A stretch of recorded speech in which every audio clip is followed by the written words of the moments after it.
Assalamualaikum warahmatullahi wabarakatuh. Halo teman-teman, kenalkan kami dari kelas 1A Program Studi Pendidikan Agama Islam Fakultas Ilmu Tarbiyah dan Keguruan Institut Agama Islam Bakti Negara Tegal. Pada video kali ini kami akan membahas tentang Ijaz Al-Quran sebagai tugas dari mata kuliah Ulumul Quran. Dalam materi Ijaz Al-Quran ada beberapa poin yang akan kami bahas. Yang pertama, pengertian ijaz. Yang kedua, tujuan ijaz. Yang ketiga, segi-segi ijaz. Yang keempat, bukti-bukti kemujizatan Al-Quran.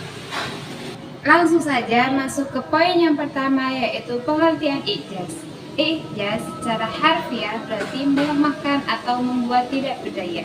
Dalam konteks Al-Quran, ijaz merujuk pada kemukjizatan Al-Quran yang tidak dapat ditiru oleh manusia atau jin. Al-Quran dianggap sebagai mukjizat terbesar Nabi Muhammad SAW karena tidak ada seseorang pun yang mampu menghasilkan karya yang serupa dengan Al-Quran, baik dari segi bahasa, isi, maupun gaya. Sedangkan pengertian mukjizat adalah peristiwa atau kejadian luar biasa yang melampaui kemampuan manusia dan diberikan oleh Allah kepada para nabi dan para rasul sebagai bukti kebenaran risalah mereka. Mukjizat ini berfungsi untuk menunjukkan kekuasaan Allah dan memperkuat iman para pengikut nabi dan rasulnya. Masuk ke poin yang kedua, yaitu tujuan ijaz Al-Quran.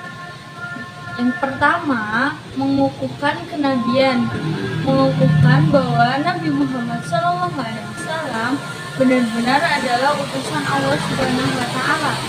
Dan yang kedua itu menyebarkan kebenaran, menyebarkan ajaran agama Islam yang benar dan menunjukkan bahwa Al-Quran adalah pedoman hidup yang sempurna. Yang ketiga itu mengajak beriman, untuk beriman kepada Allah dan menerima Al-Quran sebagai petunjuk hidup. Yang keempat itu menjawab tantangan, menunjukkan bahwa tidak ada seorang pun yang dapat menandingi keindahan Al-Quran.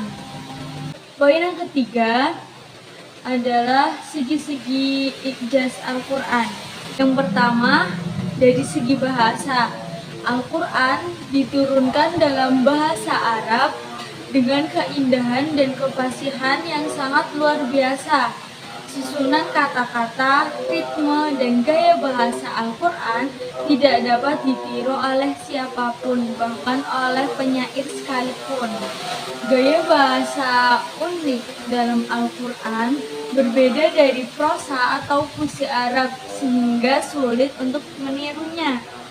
Yang kedua, dari segi ilmu pengetahuan, Al-Quran mengandung pengetahuan tentang alam semesta, bumi, dan makhluk hidup yang tidak mungkin diketahui oleh manusia pada saat itu. Contohnya adalah deskripsi tentang perkembangan embrio, siklus air, dan pembentukan gunung. Yang ketiga, dari segi konsistensi dan keharmonisan, Al-Quran diturunkan selama 22 tahun, 22 bulan, dan 22 hari. Ada juga yang membulatkan menjadi 23 tahun. Tetapi tetap konsisten dalam isi dan pesannya. Tidak ada kontradiksi dalam ayat-ayatnya. Ayat-ayat Al-Quran harmonis dan saling melengkapi meskipun diturunkan dalam berbagai kondisi dan situasi. Yang keempat yaitu segi sejarah. Al-Quran memuat kisah-kisah para nabi dan umat terdahulu yang tidak mungkin diketahui oleh Nabi Muhammad SAW tanpa wahyu dari Allah, yaitu Al-Quran. Yang kelima yaitu segi prediksi. Al-Quran juga memuat prediksi tentang kejadian-kejadian di masa depan yang kemudian akan terbukti dengan benar. Meskipun diturunkan lebih dari 1400 tahun yang lalu, Al-Quran akan tetap relevan dan menjadi panduan hidup bagi miliaran manusia di seluruh dunia. Selanjutnya, poin yang terakhir yaitu bukti-bukti kemukjizatan Al-Quran.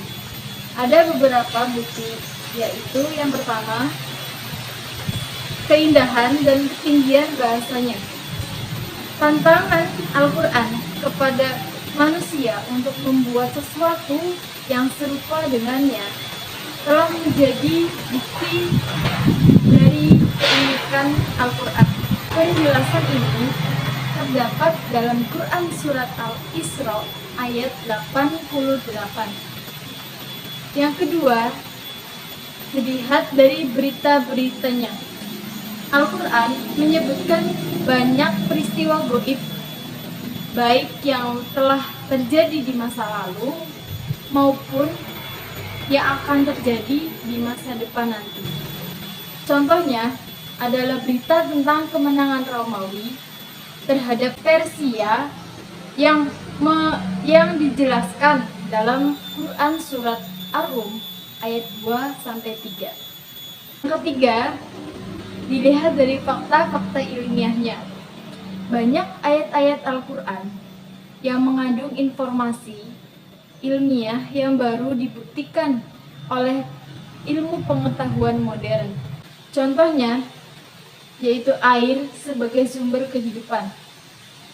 Al-Quran menekankan air sebagai sumber kehidupan manusia yang terdapat dalam Quran Surat Al-Anbiya ayat 30. Yang terakhir, dilihat dari hidayah dan petunjuk hidup.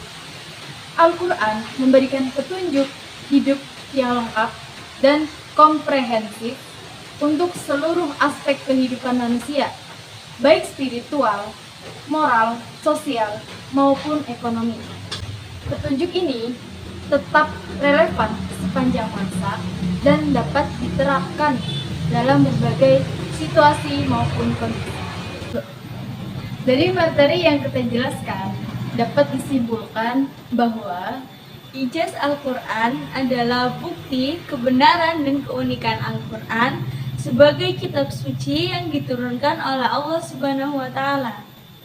Kemukjizatan ini tidak hanya terletak pada aspek ilmiah, tetapi juga sastra, moral, dan spiritual.